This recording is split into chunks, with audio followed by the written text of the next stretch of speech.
Oo, mga kalaki, congratulations po sa mga nanalo kanina ng 1809. 1809 po mga kalaki, congratulations po sa 2-digit lucky numbers po yan. Nako, congrats po. At sa mga hindi po natayaan, nako po, nako po, sayang, sayang talaga. Ayan po, bukas ipopost po natin, hindi po natayaan ni ma'am ang ano, ayan, hindi niya po natayaan, bukas makikita niyo po, sayang, ano po, 1809, ang laki sanang tulong sa kanya.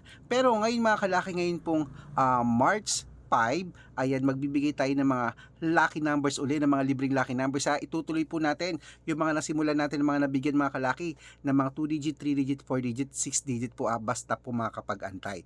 Palitan mo na yung mga lucky numbers mo na hindi lumalabas, itapon mo na yung mga lucky numbers mong inaalagaan. Ito po ang subukan mo. Yung ibibigay ko sa yung mga lucky numbers ngayon po mga kalaki, i-code ko ang birth month at birth year mo, okay? Gusto ko po 3 days nyo pong alagaan bago nyo po bitawan at palitan, okay?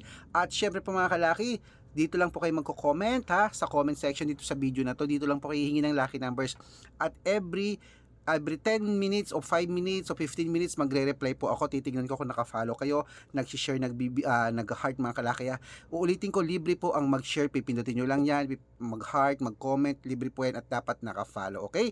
At 6 digit lucky numbers, ayan po sa taas, pwede po yan sa Lotto Pilipinas at Lotto Abroad. Makakapag-antay ka pa, bibigyan kita ng numero ngayon na.